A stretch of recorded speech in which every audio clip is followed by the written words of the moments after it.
달콤한 말씀 행복한 하루, 오늘 함께 나누실 말씀은 아모스서 1장 1절부터 2장 3절까지 말씀입니다. 유다 왕 우시아의 시대, 곧 이스라엘 왕 요아스의 아들 여로보암의 시대 지진전 2년에 드구와 목자 중 아모스가 이스라엘에 대하여 이상으로 받은 말씀이라. 그가 이르되, 여호와께서 시온에서부터 부르짖으시며 예루살렘에서부터 소리를 내시리니 목자의 초장이 마르고 갈멜산 꼭대기가 마르리로다. 여호와께서 이와 같이 말씀하시되, 다메섹의 서너 가지 죄로 말미암아 내가 그 벌을 돌이키지 아니하리니 이는 그들이 철타작기로 타작하듯 길르앗을 압박하였음이라. 내가 하사엘의 집에 불을 보내리니 베나닷의 궁궐들을 사르리라. 내가 다메섹의 빗장을 꺾으며 아웬 골짜기에서 그 주민들을 끊으며 베데덴에서 규잡은 자를 끊으리니 아람 백성이 사로잡혀 기르에 이르리라.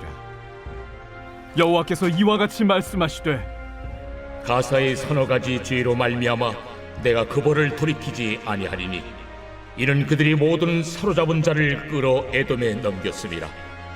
내가 가사성에 불을 보내리니 그 궁궐들을 사르리라. 내가 또 아스돗에서 그 주민들과 아스글론에서 귀를 잡은 자를 끊고 또 손을 돌이켜 에그론을 치리니 블레셋에 남아있는 자가 멸망하리라. 주 여호와께서 말씀하셨느니라. 여호와께서 이와 같이 말씀하시되, 두로의 서너 가지 죄로 말미암아 내가 그 벌을 돌이키지 아니하리니 이는 그들이 그 형제의 계약을 기억하지 아니하고 모든 사로잡은 자를 에돔에 넘겼습니다. 내가 두로성에 불을 보내리니 그 궁궐들을 사르리라.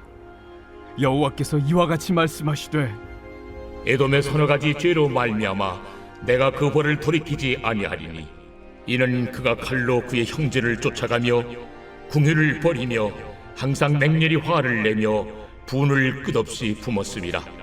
내가 대만에 불을 보내리니 보스라의 궁궐들을 사르리라. 여호와께서 이와 같이 말씀하시되, 암몬 자손의 서너 가지 죄로 말미암아 내가 그 벌을 돌이키지 아니하리니 이는 그들이 자기 지경을 넓히고자 하여 길앗의 아이벤 여인의 배를 갈랐음이니라. 내가 라빠성의 불을 놓아 그 궁궐들을 사르되 전쟁의 날의 외침과 효리바람의 날의 폭풍으로 할 것이며 그들의 왕은 그 지도자들과 함께 사로잡혀 가리라. 여호와께서 말씀하셨느니라. 여호와께서 이와 같이 말씀하시되, 모압의 서너 가지 죄로 말미암아 내가 그 벌을 돌이키지 아니하리니 이는 그가 에돔 왕의 뼈를 불살라 채를 만들었음이라. 내가 모압에 불을 보내리니 그리옷 궁궐들을 사르리라. 모압이 일어남과 외침과 나팔 소리 중에서 죽을 것이라. 내가 그 중에서 재판장을 멸하며 지도자들을 그와 함께 죽이리라. 여호와께서 말씀하시니라. 아모스라는 이름의 뜻은 짐을 나르는 짐꾼 혹은 지지하는 사람입니다. 하나님을 전적으로 신뢰하며 그분이 전하신 말씀을 성실한 짐꾼이 되어 잘 나르는 사람이었던 그에게 잘 어울리는 이름 같습니다.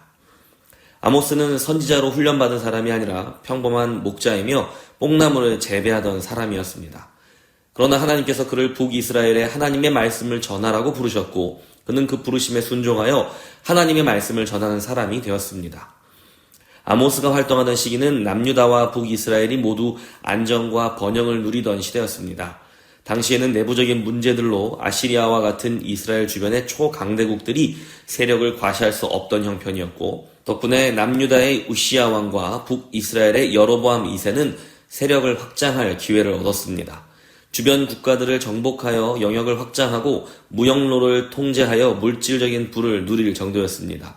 하지만 이러한 번영과 부는 부정과 욕심의 싹을 틔우게 만들었고 가난한 사람들은 무시되거나 부자에 의해 착취를 당하기도 하였죠. 이스라엘의 도덕 수준은 타락되었고 우상 숭배가 만연했습니다. 바로 이런 시기에 하나님께서는 뽕나무를 재배하던 목자 아모스를 불러 이스라엘 백성들에게 하나님의 말씀을 전하게 하셨던 것입니다. 그가 이르되 여호와께서 시온에서부터 부르짖으시며 예루살렘에서부터 소리를 내시리니 목자의 토장이 마르고 갈멜산 꼭대기가 마르리로다. 아모스는 주의 목소리를 들은 경험을 마치 사자의 포효 소리를 들은 것에 비교합니다. 길에서 사자를 마주치거나 산에서 사자의 울음소리를 듣는 것은 아모스 시대에 그리 보기 드문 일은 아니었을 겁니다. 그래서 주의 음성을 들었을 때 그가 금방 비교할 수 있는 대상이 바로 사자의 포효 소리였던 것은 아닐까요? 그 포효 소리는 초장과 갈멜산 꼭대기를 마르게 한다고 합니다. 갈멜산 꼭대기에서 흐르는 물은 근동 지역의 생명수와도 같습니다. 그 모든 것을 말라버리게 하는 포효라는 것입니다. 우리가 앞으로 묵상하게 될 아모스서의 말씀들은 바로 이 포효처럼 들어야 합니다. 모든 생명을 말라버리게 만들 정도로 무섭고 강력한 하나님의 포효가 담긴 말씀이 바로 아모스서입니다. 우리는 따뜻하고 위로하시는 아버지와 같은 하나님을 선호하지만 우리는 이제 아모스서를 묵상하며 하나님을 만난다는 것은 곧 사자를 마주하는 것과도 같다는 것을 깨달아야 합니다. 아모스서는 하나님께서 8국가에 내리시는 심판의 메시지로 시작됩니다. 심판의 예언은 이스라엘과 유다 그리고 그 주위의 6국가에 대하여 주어지는데요. 예언은 다메섹으로부터 시작하여 가사, 두로, 에돔, 암몬, 모압 그리고 유다까지 이어집니다. 그리고 마지막 이스라엘의 심판에 대한 부분에서 내용은 절정을 이루게 됩니다. 오늘 우리가 나누는 본문은 다메섹에서 모압까지의 6국가들에 대한 심판의 메시지입니다. 그들에 대한 고발은 전부 전쟁 중에 그들이 저질렀던 범죄들과 관련이 있는데 다메섹은 길르앗 사람들을 매우 잔인하게 폭행했고 블레셋과 두로 족속은 국제조약을 깨뜨리고 사람들을 대규모로 강제 추방하였을 뿐 아니라 형제의 민족을 무자비하고 잔인하게 대했습니다. 그리고 암몬 족속은 죄 없는 민간인들, 그 중에서도 임산부들을 잔인하게 살해하는 만행을 저질렀습니다. 끝으로 모압 족속은 죽은 자의 시체를 가루로 만들어 도료로 사용하는 등 죽은 자를 모독하는 행위도 서슴지 않았습니다. 이들의 범죄가 갖는 공통점은 사람을 사람답게 대하지 않았다는 것입니다. 하나님의 형상으로서 사람을 존중하지 않고 자기의 유익과 본능에 이끌리는 대로 마치 물건처럼 도구처럼 대했다는 것입니다. 하나님은 어떠한 경우에서도 그러한 죄를 가만히 두지 않으십니다. 그러나 다시 한번 말하지만 이 메시지의 절정은 유다를 거쳐 이스라엘로 향하고 있다는 것입니다. 주의 지극히 엄중한 고발과 심판의 메시지가 이스라엘을 겨냥하는 부분에서 폭발한다는 것을 통해 우리는 이 말씀이 다른 누군가가 아닌 바로 나 자신에게 향하고 있다는 것을 또한 기억해야 할 것입니다. 우리 주변에도 하나님의 징계를 피할 수 없을 만큼 잘못된 삶의 모습들이 있을 것입니다. 누군가는 사소한 잘못을, 누군가는 심각한 잘못을 저지르는 것을 우리가 보고 있을지도 모르지요. 우리는 그러한 주변 사람들을 보며 혀를 차고 미간을 찌푸리곤 합니다. 그러나 정작 하나님의 징계의 메시지가 나 자신을 향해 가장 크게 포효하고 있음은 모를 때가 얼마나 많은지요. 다른 사람들이 하나님의 말씀에서 얼마나 벗어나 있는지를 보기 전에 먼저 나 자신이 하나님으로부터 얼마나 멀어져 있는지를 볼 수 있다면 그것이 참된 복일 것입니다. 하나님은 지금도 나를 향해 포효하고 계십니다. 하나님은 다른 나라들 가운데서도 일하십니다. 모든 것을 주관하십니다. 마찬가지로 하나님은 다른 사람들 가운데에서도 일하십니다. 그들의 모든 삶을 주관하십니다. 하지만 가장 중요한 것은 그 하나님께서 우리 안에서 일하고 계신다는 사실이겠지요. 그 하나님께서 바로 지금 내 안에서 포효하고 계십니다. 우리는 남들이 서로 사람답지 않게 대하며 살아가는 모습을 보고 손가락질만 할 것이 아니라 나 자신도 누군가를 과연 하나님의 형상답게 대하고 있는지를 먼저 고민해 봐야 합니다. 하나님의 말씀이 다른 누군가가 아니라 바로 나를 향해 포효하고 있음을 자각하는 것은 너무나 중요합니다. 우리는 언제나 하나님이 나에게 따스하고 다정한 아버지와 같은 모습이기만을 바라지만 하나님은 종종 사나운 사자처럼 포효하시는 분이시기도 하십니다.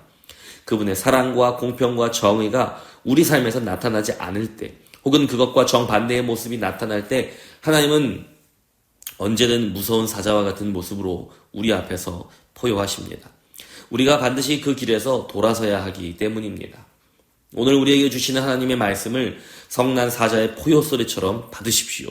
그리고 내 삶에 혹 하나님의 뜻과 마음에서 멀어져 있는 부분이 있지는 않은지 돌아보시기 바랍니다. 예수 닮지도 않았으면서 하나님의 사랑과 공평과 정의도 실천하지 못하면서 아무렇지 않게 다른 사람의 문제, 다른 사람의 잘못만 보고 있다면 하나님의 사자와 같은 포효 소리를 듣게 될 것입니다. 포효 소리를 듣고도 돌아서지 않는다면 그 후에는 하나님의 무서운 징계가 기다리고 있습니다. 반드시 우리가 돌이켜야 하기 때문입니다. 이와 같이 성령도 우리의 연약함을 도우시나니 우리는 마땅히 기도할 바를 알지 못하나 오직 성령이 말할 수 없는 탄식으로 우리를 위하여 친히 간구하시느니라. 로마서 8장 26절의 말씀입니다. 감사하게도 하나님께서 우리에게 약속하신 성령이 우리 안에서 일하고 계십니다. 그분은 우리 안에서 단식하시고 소리치시고 기도하십니다. 우리가 더 예수 닮도록, 그래서 참으로 사람다운 모습으로 살아갈 수 있도록 도우십니다.